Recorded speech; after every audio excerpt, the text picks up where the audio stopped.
Hello students, myself Rajiv Athri. Today we are going to discuss some basic laws of friction.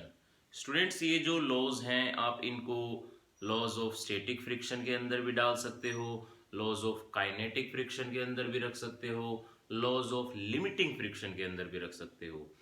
तीन laws हमारे main laws हैं, वो तीनों के अंदर सेम आएंगे।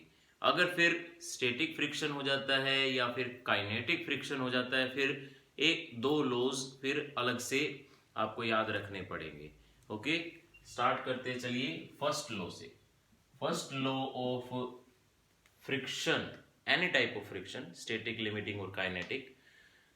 बॉडी अगर किसी भी सरफेस पे खड़ी हुई है, सरफेस पे, तो वो सरफेस पे क्यों खड़ी रहती है? पहली चीज, आप अगर किसी चेयर पे बैठे हो, आप चेयर पे कैसे आसानी से बैठ सकते हो? क्योंकि चेयर आपको रिएक्शन दे पा रही है। कोई अगर सरफेस आपको रिएक्शन नहीं देगा, it means weight will overcome your reaction force and body नीचे की तरफ आने लग जाएगी। जैसे कि कोई चेयर है, कमजोर सी चेयर है, वो रिएक्शन नहीं दे पा रही, तो आप गिर जाओगे नीचे की तरफ। तो सबसे मेन चीज जो है वो है रिएक्शन फोर्स। और रिएक्शन फोर्स मैं आपको बता दूं हरदम अपवर्ड नहीं होता, वर्टिकली अपवर्ड नहीं होता। आप जिस सरफेस पे भी बैठे हुए हो, मान लो अगर आपका सरफेस इंक्लाइंड है, तो हमारा रिएक्शन फोर्स ऐसे होगा। रिएक्शन फोर्स सरफेस एक्सर्ट करता है, और जो सरफेस एक्सर्ट करता है वो सरफेस के परपेंडिकुलर होता है। ओके, हम कंफ्यूज बिल्कुल भी नहीं होंगे। वेट ऑलवेज वर्टिकली डाउनवर्ड रखना है आपको, रिएक्शन ऑलवेज सरफेस के परपेंडिकुलर रखना है आपको। ओके, ये दो चीजें ध्यान में रखो। इसके बाद जो फर्स्ट लॉ है हमारा, दिस लॉ स्टेट्स दैट जो फ्रिक्शन फोर्स है, हाँ, फ्रिक्शन फोर्स जैसा कि हमें पता है अपोजिंग फोर्स है, इज डायरेक्टली डिपेंड ऑन, जो रिएक्शन फोर्स है उसकी डायरेक्टली डिपेंड ऑन, किस पे डायरेक्टली डिपेंड करता है? Reaction force. ये है आपका पहला लॉ कि जो फ्रिक्शन फोर्स है that is directly depend on reaction force. Okay, चाहे स्टैटिक फ्रिक्शन हो, लिमिटिंग हो, काइनेटिक हो, हर एक सिचुएशन में दिस लॉ विल एग्जिस्ट। दूसरा लॉ, अब स्टूडेंट्स अगर हम ये माने, ये इमेजिन करके चले, मान लो बॉडी के दो सरफेसेस हैं, बॉडी रेक्टेंगुलर है, अगर आप इस बॉडी को ऐसे रखने की बजाय ऐसे रख दो, तो क्या फ्रिक्शन कम लगेगा इसके ऊपर? वजन वही है, बॉडी सेम है, बस आपने इस बॉडी को रोटेट किया, mg this, r this. Okay, इस पॉइंट पे भी mg is this and r is this. Body के ऊपर बिल्कुल सेम फ्रिक्शन फोर्स लगेगा, बेशक ऐसे टच हो रही है सरफेस पे या ऐसे टच हो रही है। दूसरा एग्जांपल, मान लीजिए आपके पास दो ब्लॉक्स हैं, there are two blocks connected with each other, और ये दोनों बॉक्स को आपको खींचना है।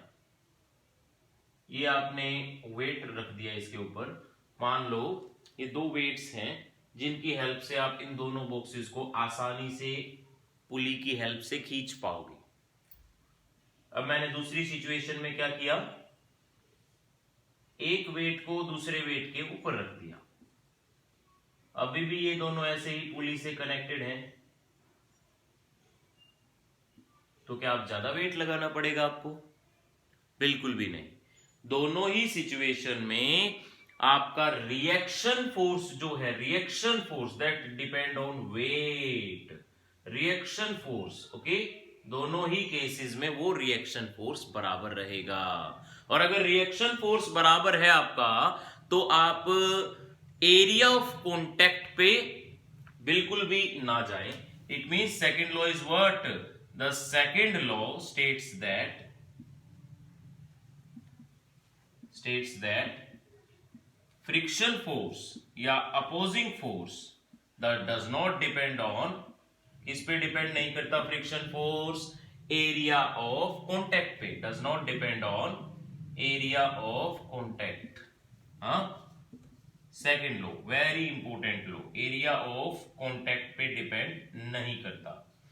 वैसे तो 3 बेसिक लो है हमारे बस, बट स्टैटिक और काइनेटिक के अंदर फिर हमें पढ़ने पड़ जाते हैं, तो हम 5 लॉज मानते हैं बेसिकली। हाँ जी, तो थर्ड लॉ हमारा क्या है? ये 2 फैक्टर तो डिपेंडेंट, फैक्टर एक डिपेंडेंट है एक इंडिपेंडेंट है। अब तीसरा फैक्टर और है, अगर आप यहां पे प्रोपोर्शनैलिटी का साइन रिमूव कर देते हैं तो तीसरा और थर्ड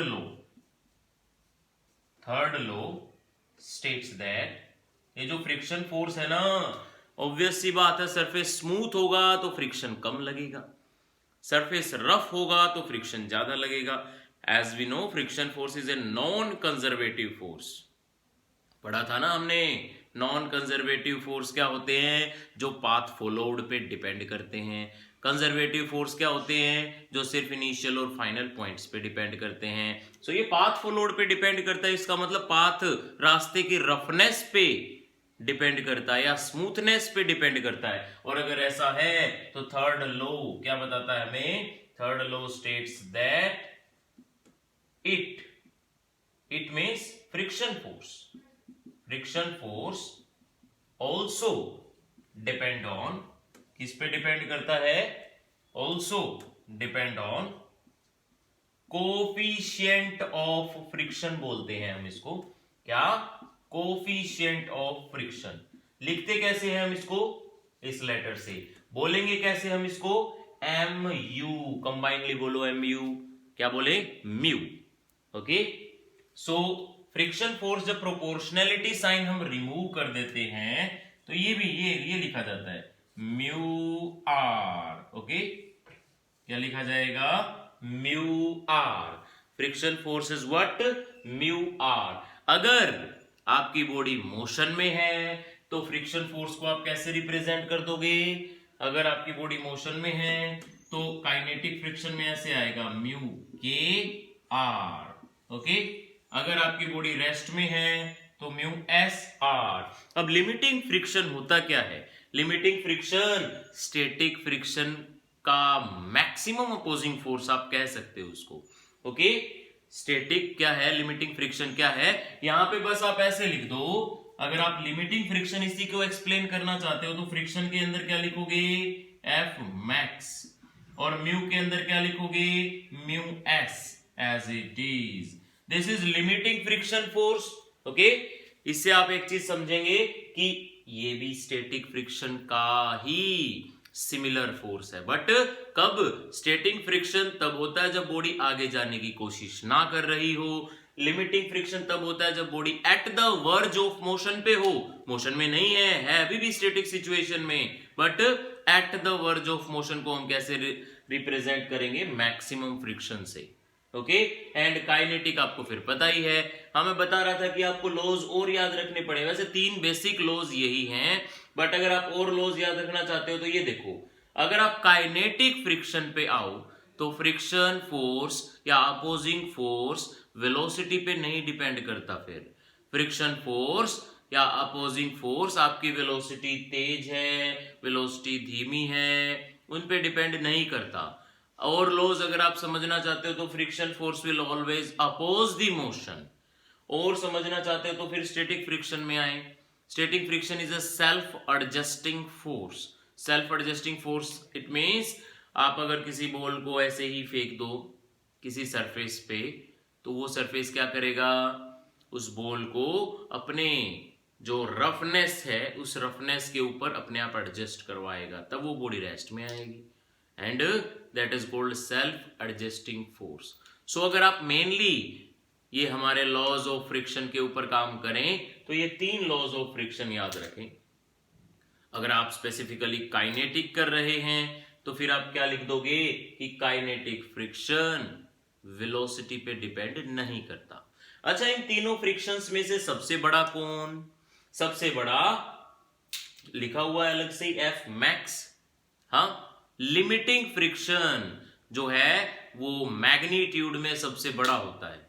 लिमिटिंग फ्रिक्शन, जो कि मैं नेक्स्ट क्लास में आपको एक ग्राफिकल वेरिएशन भी दिखाऊंगा इन तीनों के बीच में। Kinetic friction is smaller than limiting friction. ठीक है, लिमिटिंग फ्रिक्शन सबसे बड़ा फ्रिक्शन फोर्स माना जाता है मैग्नीट्यूड में, काइनेटिक फ्रिक्शन थोड़ा छोटा रह जाता है, and static friction as we know self adjusting force. Okay, so this is all about laws of limiting friction. Students, कोई भी डाउट है comment section, otherwise thank you for your precious time.